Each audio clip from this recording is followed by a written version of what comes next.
Jadi di situ wa'atu zakata hadir dengan kesucian jiwa, maksudnya jiwa itu kesucian takdir yang sudah diberikan kepada Allah pada diri kita, tahu fungsi kita ditakdir menjadi apa, fungsikan untuk sebagai hamba.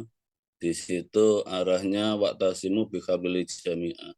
Bersama-sama untuk menjadi khalifah di bumi, misalnya saya oleh Allah diperjalankan bagian tablek ikhlas dalam bertablek, ada yang diperjalankan dari hartanya, ada yang diperjalankan dari kasih sayangnya. Itu dengan kesadaran tahu diri, saya oleh Allah diperjalankan seperti ini, inilah yang bisa aku persembahkan untuk bersama-sama menuju keselamatan dengan berjamaah. Inna sholata tanha anil faksya'i wal munkar.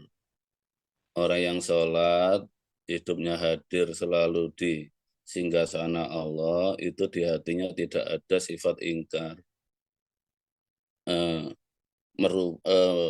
Merubah dari sifat keaguan hanya sebagai hamba, menghambakan diri. Faksya sifat kejam, yaitu menduduki posisinya Allah.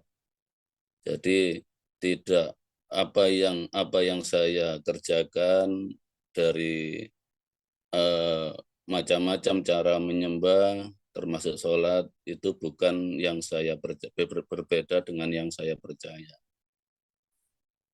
Kalau di situ mempercayai apa yang diamalkan berarti itu hanya amal sholat, maksudnya hanya gerakan sholat, seni sholat bukan menghadap Tuhan tapi menghadap amal. Alangkah kecihnya dalam niatnya menghadap Allahu Akbar, menghadap Tuhan, ternyata tidak menghadap Tuhan. Inna sholata kanat alal mu'minin kitaban mauquta. Sholat itu kitaban, ketetapan mauquta di setiap waktu kita diberi hidup.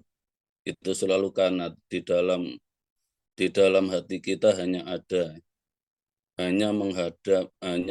yang kita hadap, yaitu yang maha memelihara kita, bukan selain yang maha memelihara kita.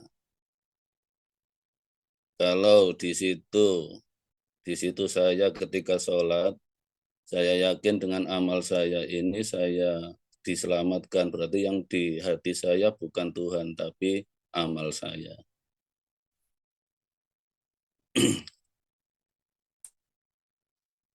Hakimi sholat alidikri, luruskan sholat lidikri untuk sadar, untuk ingat dengan yang kau sebetulnya kau menghadap siapa. Zikir, ingat siapa yang kau sembah. Menyembah diri apa menyembah yang menghendaki kamu hidup. Di situ ketika kita tidak hijrah kepercayaan, innalladzina amanu walladzina hajaru, hijrah kepercayaan dari percaya diri berpindah kepada hijrah kepada yang menciptakan, yang menghendaki kita hidup. Selamanya yang kau banggakan itu dzikirmu itu pada dirimu, tidak pernah sadar pada yang menciptakanmu. Puasa, innalladzina amanu, iman dulu. Orang yang sudah iman, kalau belum iman ya nggak bisa puasa. Karena ya nggak tahu siapa yang dipercaya. Makanya diawali innalladzina amanu, sesungguhnya orang-orang yang beriman. Ya ayyuhalladzina amanu, hai orang-orang yang beriman. Yaitu panggilan puasa itu memang panggilan untuk orang yang sudah beriman.